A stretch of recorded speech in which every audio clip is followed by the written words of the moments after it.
In 2011, NASA's Swift satellite caught an X-ray outburst from a small galaxy 3.8 billion light-years away.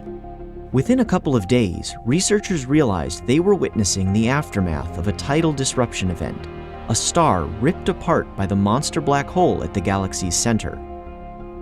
Some of the stellar material fell toward the black hole, forming an accretion disk and a jet pointed in our direction. Tidal disruption events offer us this rare view at the most common kind of supermassive black hole in the universe, these so-called dormant supermassive black holes. 90% of black holes in the universe don't have a lot of hot material orbiting around them. They don't form these accretion disks, and so we can't observe them. Tidal disruption events, where the stellar debris causes the formation of a temporary accretion disk, offers us a way to probe this population of supermassive black holes. Swift monitored the outburst's progress and was joined by the European Space Agency's XMM-Newton observatory and the Japanese Suzaku satellite. Recently, astronomers introduced a new analysis technique that for the first time allows them to peer deep into the gravitational well of a normally quiescent black hole. Called X-ray reverberation mapping, the method charts the region close to the black hole using light echoes from X-ray flashes, similar to the way sonar uses sound to map the ocean floor.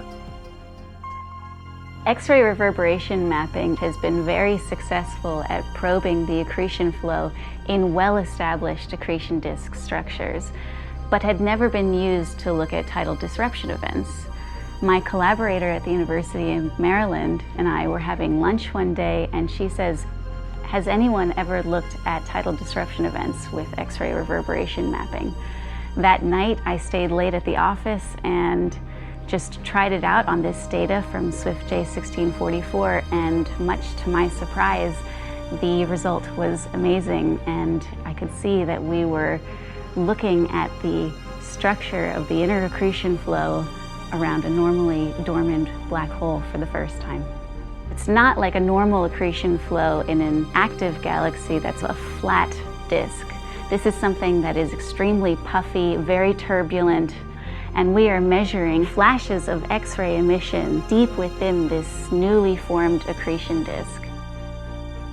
Stellar material streamed into the developing disk, churning it into a thick, chaotic whirlpool of X-ray emitting gas, funneling toward the central black hole.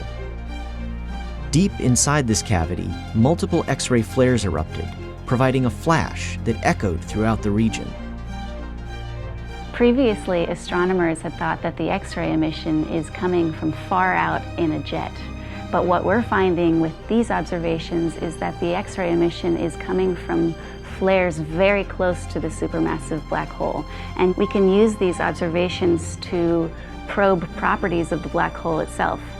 For instance, we found that the mass of the black hole is something on the order of 1,000,000 times the mass of the Sun.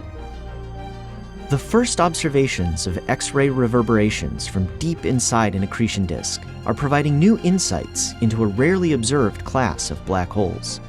They're also laying the groundwork for a better understanding of tidal disruption events and the black holes they illuminate.